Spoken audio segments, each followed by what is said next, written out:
Ne laissez pas ce drapeau toucher le sol. Le crash d'avion qui a coûté la vie aux membres de Leonard Skinner reste l'un des mystères les plus profonds du rock. Mais aujourd'hui, à 77 ans, Artemis Pyle révèle enfin ce qui s'est passé avant le crash. Pourquoi Ronnie Van Zant parlait-il de mourir jeune ? Pourquoi Cassie Gaines avait-elle si peur de l'avion ? Pourquoi les avertissements ont-ils été ignorés ? Et qu'a vu Artemis Pyle dans ces derniers instants avant l'impact ? Ces questions sans réponse persistent depuis des décennies, laissant les fans désespérés de clarté. Rejoignez-nous pour découvrir ce qui s'est réellement passé avant le crash et pourquoi Artemis Pyle a décidé de parler maintenant. L'âge d'or de Leonard Skinner, le rôle inédit d'Artemis Pyle. Au cœur même de l'héritage de Leonard Skinner, il n'y a pas seulement la musique, mais aussi les histoires qui l'entourent. Et l'une des figures les plus importantes pour faire vivre ces histoires est Artemis Pyle. En tant que batteur qui a contribué à définir le son du groupe pendant ces années les plus brillantes, et en tant que l'un des rares survivants du tragique accident d'avion de 1977, son parcours a porté un poids qu'aucun autre membre du groupe ne peut tout à fait partager. Aujourd'hui, à 77 ans, son témoignage résonne avec encore plus de force car des décennies de différents et de récits changeants ont fait de sa voix un ancrage pour la vérité. Ce qui distingue son rôle, ce n'est pas seulement sa survie, mais aussi sa détermination cette nuit fatidique à obtenir de l'aide pour les autres quand chaque seconde comptait. Ces dernières années, il a commencé à partager des détails cachés qu'il portait autrefois seul. Et ce faisant, il a donné aux fans et aux historiens une image plus complète de l'histoire du groupe. Pour comprendre l'importance de Pyle, il faut d'abord regarder les racines de Leonard Skinner.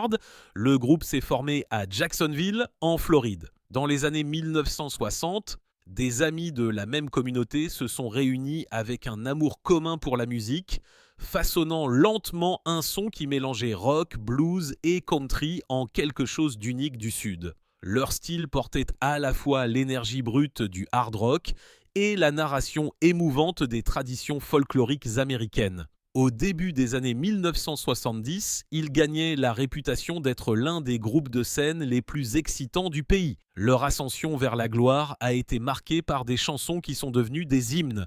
Sweet Home Alabama a capturé la fierté des racines du Sud, tandis que Freebird est devenu un classique avec sa puissance émotionnelle et ses solos de guitare inoubliables. Ces morceaux leur ont non seulement valu une place dans les charts, mais ont également défini tout un mouvement de rock sudiste, les plaçant aux côtés des groupes de rock les plus respectés de leur époque. Pour beaucoup, la musique de Leonard Skinner était la voix des gens ordinaires, délivrant à la fois du courage et de la grâce en égale mesure. Au milieu des années 1970, le groupe surfait sur une vague de succès. Les concerts attiraient des foules massives et leur réputation de groupe de scène puissant ne faisait que croître à chaque performance. Le son de 3 guitaristes travaillant ensemble, ainsi que la voix distinctive de Ronnie Van Zant et la batterie stable de Pyle ont créé quelque chose qui semblait plus grand que nature. Leurs tournées n'étaient pas seulement des spectacles, c'étaient des célébrations d'un style de musique que les fans sentaient leur appartenir vraiment. L'ascension du groupe n'a pas été du jour au lendemain, mais progressive.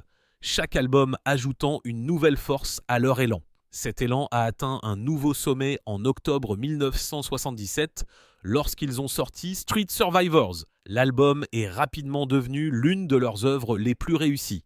Des chansons comme That Smell et What's Your Name ont montré un groupe mature au sommet de sa créativité. La couverture elle-même, mettant en scène les membres debout dans les flammes, semblait capturer à la fois l'énergie et le danger qui les entourait à l'époque. Les fans et les critiques s'accordaient à dire que ce n'était pas seulement un autre disque, mais une déclaration de la position de Leonard Skinner au sommet du monde du rock sudiste. La tournée qui a suivi la sortie de Street Survivors reflétait le chemin parcouru. De ville en ville, des milliers de personnes se sont rassemblées pour les voir se produire. Il y avait le sentiment qu'ils étaient inarrêtables, que l'avenir ne ferait qu'apporter des scènes plus grandes et un plus grand succès. Derrière la batterie, Pyle maintenait le rythme fort, assurant que la base de chaque chanson était solide. Son rôle n'était pas aussi visible que celui des chanteurs principaux ou des guitaristes, mais il était essentiel à la puissance de leur musique.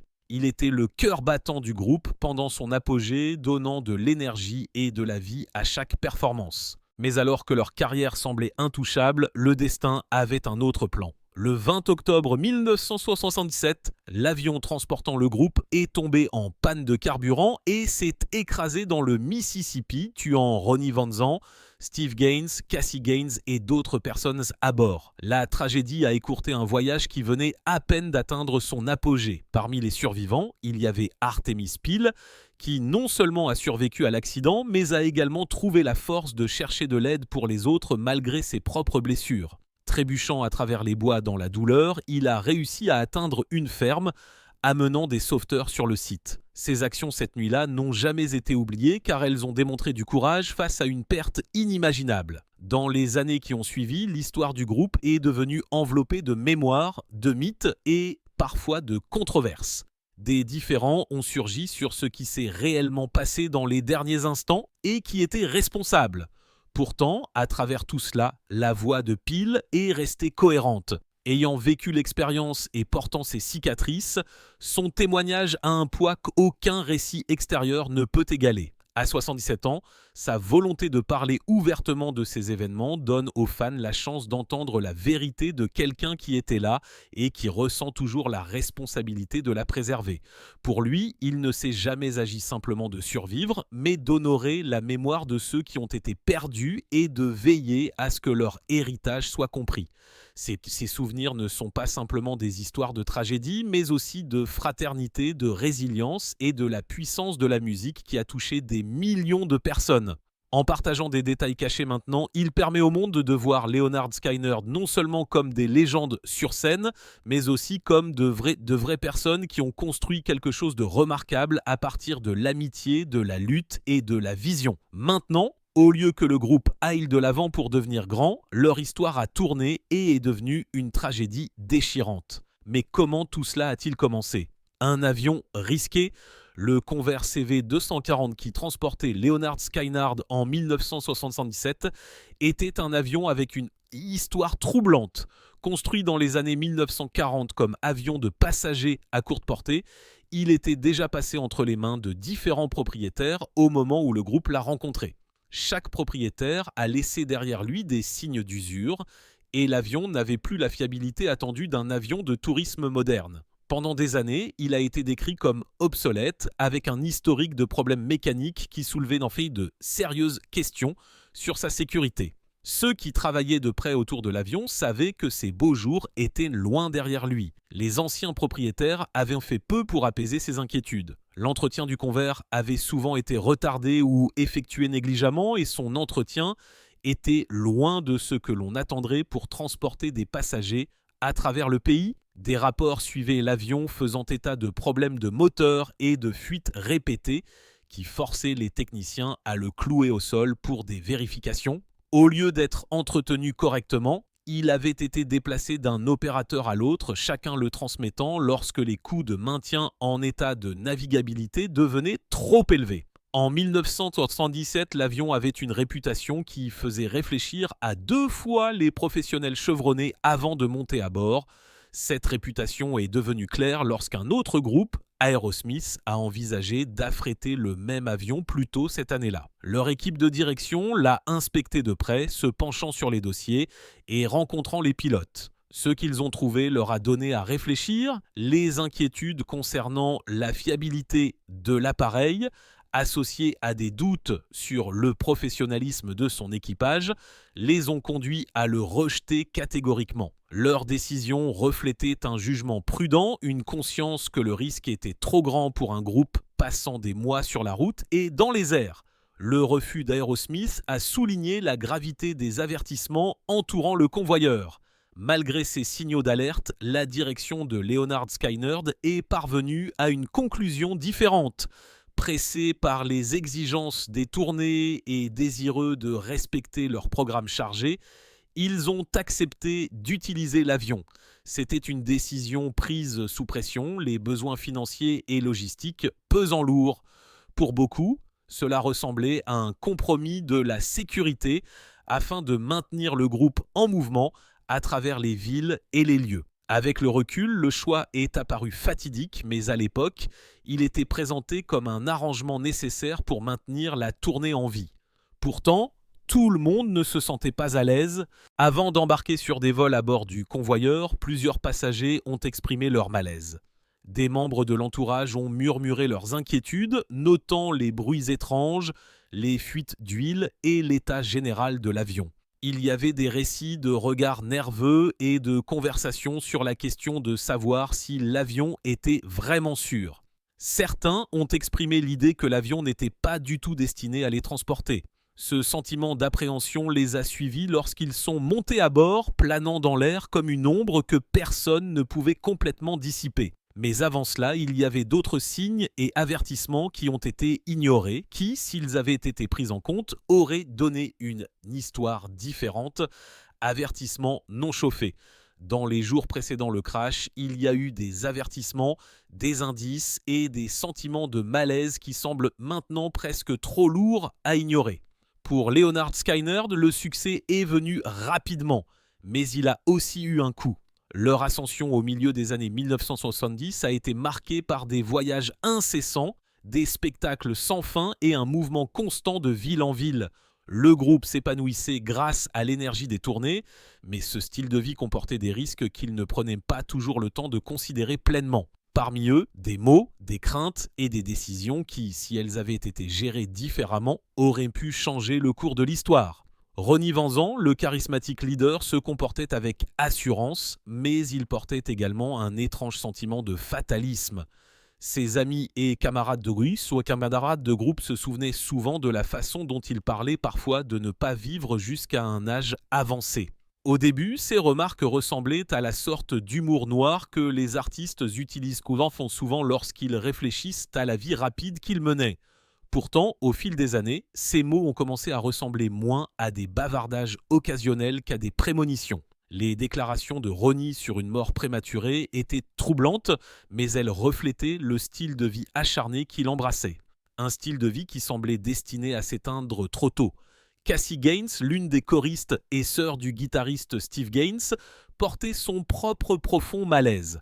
Contrairement à Ronnie, le sien ne s'exprimait pas comme une acceptation, mais comme une peur. Cassie n'a jamais aimé voler et est devenue de plus en plus nerveuse quant à l'état du Convair CV 240. Elle n'aurait apparemment pas voulu continuer à voyager à bord, sentant le danger à chaque fois qu'elle montait à bord.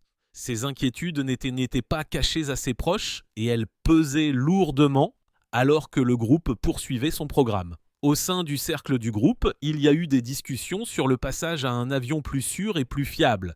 Ils avaient atteint un niveau de succès qui rendait possible une mise à niveau, et certains comprenaient que le fait de compter sur un avion plus ancien était risqué. Les discussions étaient réelles, mais la volonté du groupe de continuer à se produire semblait toujours les pousser à aller de l'avant avant que ces décisions ne puissent être prises.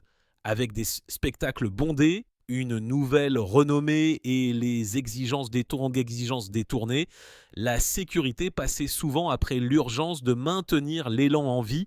La conscience des risques n'était pas absente. Tout le monde savait que l'avion avait ses défauts et quelques-uns ont même exprimé un malaise à ce sujet.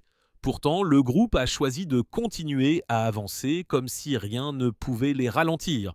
Leur confiance les uns envers les autres et leur détermination à donner le meilleur d'eux-mêmes pour les fans ont éclipsé la prudence qui aurait pu les amener à faire un choix différent. Pour Artemis Peel, qui allait plus tard survivre à l'accident et jouer un rôle clé dans la recherche d'aide par la suite, la tragédie a laissé une profonde impression qui ne s'est jamais effacée. Dans les années suivantes, il a réfléchi à la façon dont la catastrophe aurait pu être évitée si ses avertissements et ses craintes avaient été pleinement respectés. Le fait de savoir que des signes étaient présents a rendu la perte plus difficile à supporter. Il portait le poids de savoir que la tragédie n'était pas seulement le destin, mais le résultat de choix qui auraient pu être différents. Le dernier vol qui a mis fin à des parties du groupe, dans l'après-midi du 20 octobre 1977, le Convair CV240 a décollé de Greenville, en Caroline du Sud.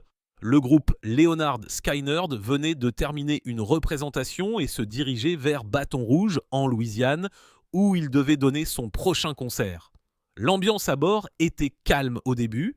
Des musiciens, des membres d'équipage et des amis de la famille remplissaient la cabine. Certains parlaient doucement, d'autres se reposaient et d'autres se préparaient tranquillement pour la nuit à venir. Malgré les inquiétudes concernant l'état de l'avion, le début du vol s'est déroulé presque normalement, avec des rires et des conversations entre les passagers. Peu de temps après leur départ de Greenville, le sentiment de calme a commencé à s'estomper. Quelque part au milieu du voyage, l'avion a commencé à montrer des signes de graves problèmes. Les moteurs, déjà connus pour leurs problèmes, ont commencé à pétarader.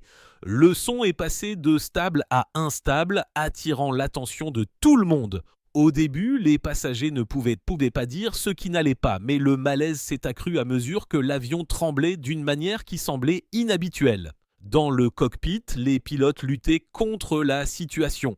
L'état du conve rendait leur travail encore plus difficile. Des rapports ont révélé par la suite que des erreurs dans le mélange de carburant ont joué un rôle majeur.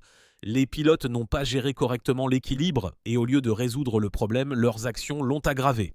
L'avion a rapidement commencé à manquer dangereusement de carburant utilisable. L'atmosphère à bord est passée de légère à tendue à mesure que la réalité devenait claire. Les pilotes ont tenté de transférer du carburant d'un réservoir à l'autre dans l'espoir d'étirer la réserve restante. Leurs efforts, cependant, ont été infructueux. Le temps s'est écoulé alors que l'avion continuait de perdre de la puissance. Chaque tentative infructueuse a aggravé la crise, laissant peu de place à la reprise. À l'arrière, les passagers ont commencé à sentir ce qui se passait, les regards se sont croisés en silence et les conversations sont devenues plus courtes. Certains ont prié tandis que d'autres se cramponnaient fermement au siège. N'ayant aucun moyen de faire fonctionner les moteurs, l'équipage s'est concentré sur la recherche d'un endroit où atterrir.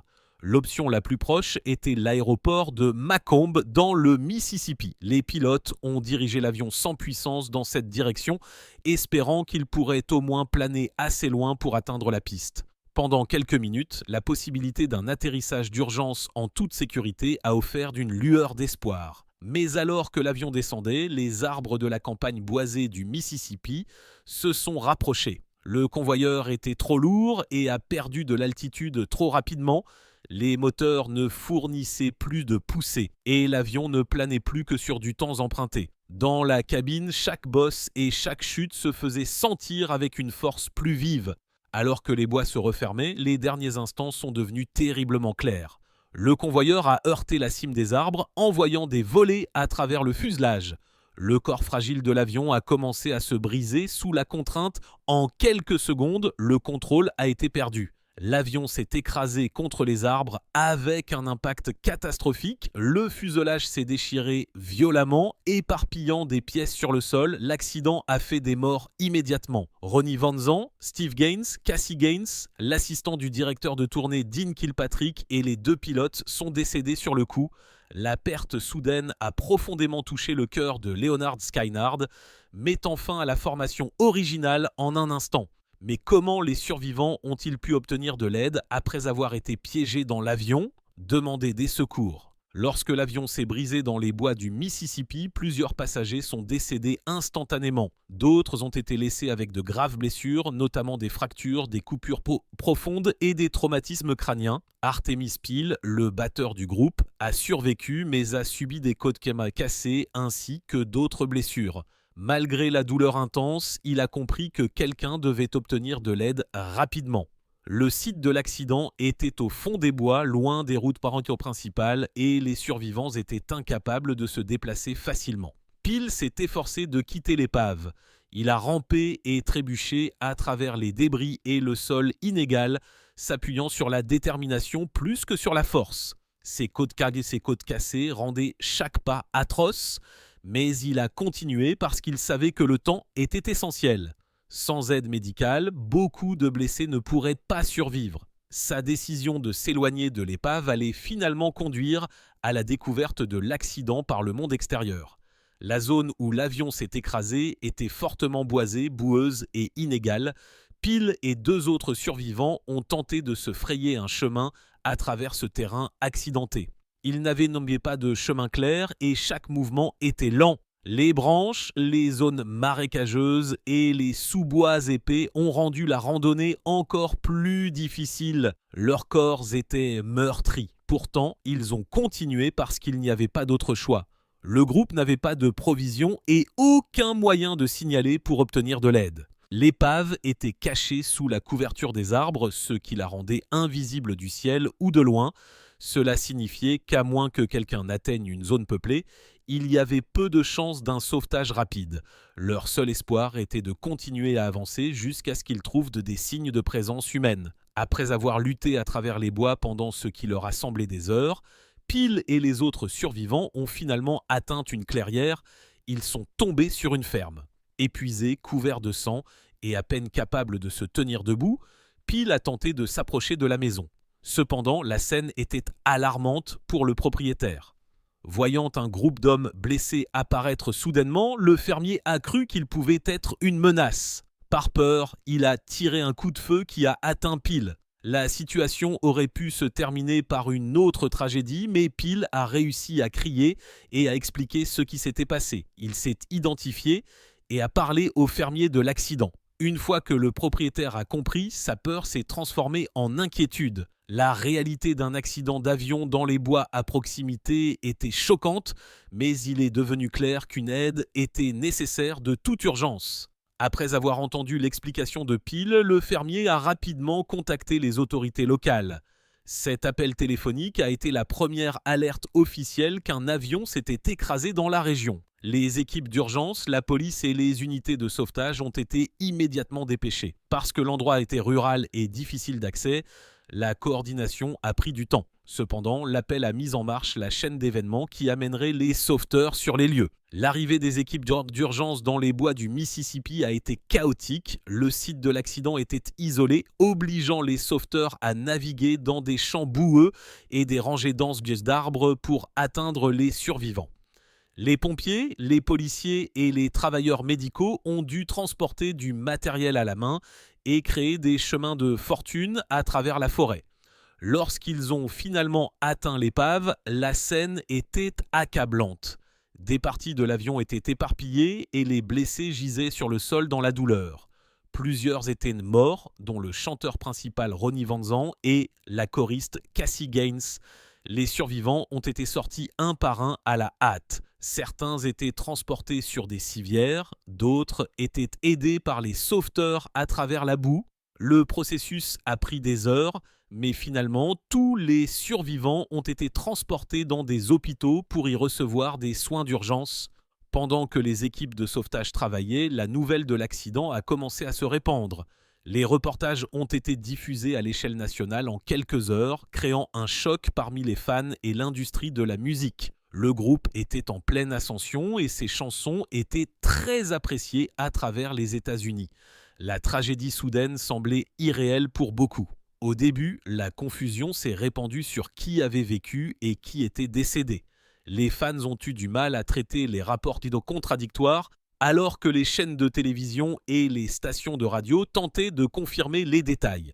Lorsque la liste finale des décès et des survivants a été rendue publique, elle a confirmé la perte dévastatrice des membres clés du groupe tout en soulignant également l'étroite survie des autres. La nouvelle a provoqué un déferlement immédiat de deuil. Les fans à travers le pays ont organisé des veillées et ont écouté la musique du groupe pour pleurer. L'accident est devenu non seulement une histoire sur un groupe, mais un symbole de la rapidité avec laquelle le succès et la vie pouvaient être enlevés. Dans le monde du rock, les artistes et les autres musiciens ont exprimé leur tristesse, reconnaissant à quel point Leonard Skinner avait influencé le genre. Seulement 3 jours avant l'accident, Leonard Skinner avait sorti son album Street Survivors. Le moment choisi a donné à l'album une signification presque obsédante. Après l'accident, les ventes de disques ont grimpé en flèche alors que les fans se sont tournés vers la musique pour se réconforter.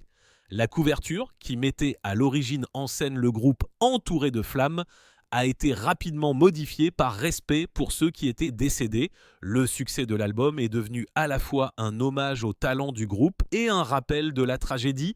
Il a maintenu leur musique en vie pendant une période où de nombreux fans luttaient contre le deuil. Alors que les fans pleuraient publiquement, les familles des victimes ont fait face à un chagrin privé. La perte de Ronnie Van Zant, Steve Gaines et Cassie Gaines a dévasté leurs proches. Les funérailles ont été suivies par un grand nombre de personnes, reflétant à quel point le groupe avait compté pour le public, ainsi que pour ceux qui leur étaient proches. Pour les survivants, la guérison a été longue et douloureuse. Les blessures ont mis des mois ou des années à guérir et les cicatrices émotionnelles ont duré encore plus longtemps. L'expérience partagée de l'accident a créé un lien permanent entre eux, mais elle les a également laissés avec des souvenirs difficiles à porter. Le sauvetage et ses conséquences ont marqué un tournant dans l'histoire du rock. L'accident a écourté la carrière de musiciens talentueux et a changé l'avenir de Leonard Skinner à jamais. Les survivants ont continué à jouer de la musique dans les années suivantes, mais l'ombre de la tragédie est toujours restée. Les efforts pour obtenir de l'aide, la bravoure de Peel et le sauvetage difficile sont tous devenus une partie de l'héritage du groupe.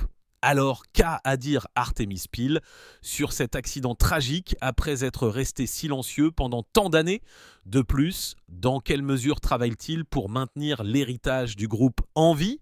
Artemis Peel révèle l'histoire inédite de Leonard Skinner. À 77 ans, Artemis Peel a vécu avec des souvenirs qui ont façonné non seulement sa propre vie, mais aussi l'histoire du Southern Rock lui-même. L'accident d'octobre 1977 ne s'est jamais effacé de son esprit et quand il a choisi d'en parler dans les années suivantes, ses mots ont porté le poids de décennies de réflexion. Sa vision de cette nuit est restée claire. Ce qui s'est passé n'était pas le destin pour lui, c'était le résultat d'erreurs qui auraient pu être évitées. Il revenait souvent à la façon dont les pilotes avaient géré le vol. Les problèmes de gestion du carburant, les avertissements qui ont été négligés et l'incapacité de corriger les erreurs à temps sont devenus essentiels dans son explication. Il croyait que si ces avertissements avaient été correctement pris en compte, la catastrophe ne se serait pas déroulée de la façon dont elle s'est déroulée. Ces mots ont coupé court à toute tentative de décrire l'accident comme un destin ou une malchance.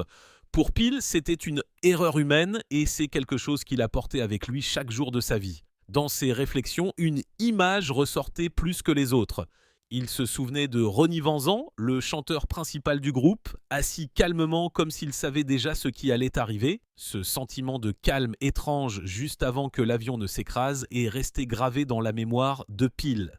Ce n'était pas de la panique, pas de la peur, mais presque de l'acceptation. Pour Peel, cette image était obsédante. Il l'a décrite non pas comme une prophétie, mais comme un moment étrange et inoubliable qui a rendu l'accident encore plus douloureux à se rappeler. Le tribut personnel qu'il a payé après avoir survécu était lourd. Il a vécu avec des os brisés, mais encore plus dommageable était la culpabilité de s'en être sorti vivant alors que tant d'amis ne l'avaient pas fait. La culpabilité du survivant a façonné la façon dont les gens le voyaient et la façon dont il se voyait lui-même. Il a également fait face à des critiques publiques alors que différentes voix racontaient différentes versions de l'histoire et que certains l'accusaient d'utiliser la tragédie pour rester sous les feux de la rampe. Pourtant, malgré tout cela, il a développé de la résilience. Il savait que son rôle n'était pas seulement de survivre, mais de maintenir l'histoire et l'héritage en vie. Au cœur de ses derniers mots sur la question, il y avait un message sur le souvenir. Pour lui, honorer les disparus était le devoir le plus important. Il voulait que les générations futures sachent quel genre de personnes Ronnie Van Zant, Steve Gaines, Cassie Gaines et d'autres étaient vraiment. Il voulait que leur musique continue de vivre. Et il voulait que les leçons de l'accident soient retenues afin que personne n'oublie le coût des erreurs qui avaient été commises. Les années qui ont suivi la tragédie ont également été marquées par de longues batailles juridiques. Ces différends portaient sur l'utilisation du nom du groupe, l'image du groupe et même le droit de raconter l'histoire de ce qui s'était passé. Peel s'est retrouvé au milieu de ces luttes, se tenant parfois à l'écart des autres membres du groupe. Pour lui, le combat portait sur la vérité et la propriété, mais pour d'autres, il s'agissait de protéger la marque du groupe. Les tribunaux ont été impliqués à plusieurs reprises et ces conflits se sont étendus sur des décennies. L'une des controverses les plus vives est survenue lorsque Peele a décidé de créer un film indépendant sur l'accident. Son objectif était de montrer sa version des événements, mais cela a suscité une forte opposition.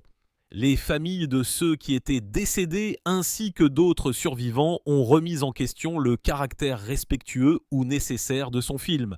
Des blocages juridiques ont même retardé la sortie car les désaccords sur les droits de narration sont revenus devant les tribunaux. L'attention a révélé à quel point le souvenir de cette nuit restait sensible, même de nombreuses années plus tard. Différents survivants et familles avaient leur propre perspective. Certains voulaient que l'histoire ne soit racontée que de certaines manières, tandis que d'autres croyaient que personne ne pouvait posséder la vérité de ce qui s'était passé.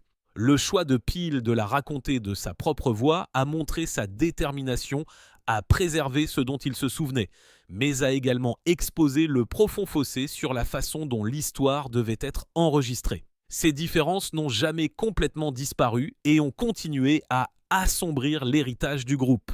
Même avec le conflit, Peele n'a jamais cessé de jouer de la musique. Il a emporté les chansons de Leonard Skinner dans des spectacles d'hommage, racontant souvent l'histoire du groupe au cours du processus. Pour lui, la musique et la mémoire étaient liées. Chaque coup de batterie portait à la fois la célébration et le chagrin.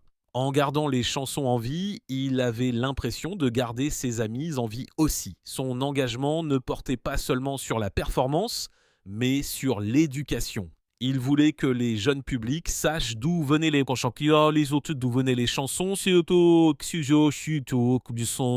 que le groupe avait enduré et pourquoi leur histoire était importante. Au moment où il a atteint 77 ans, ses réflexions étaient à la fois lourdes et pleines d'espoir. Lourdes parce que la douleur de l'accident ne l'a jamais quitté.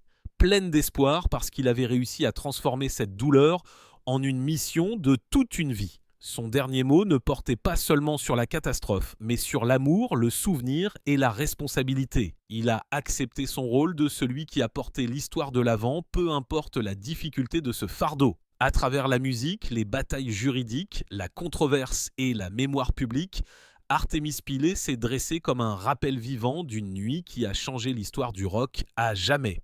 Que pensez-vous de la confession d'Artemis Pile à 77 ans ? Pensez-vous que si cet avion avait été étudié correctement, l'accident aurait pu être évité ? Partagez vos pensées dans les commentaires ci-dessous et n'oubliez pas d'aimer, de vous abonner et de cliquer sur la cloche de notification pour plus d'histoires passionnantes sur vos groupes préférés.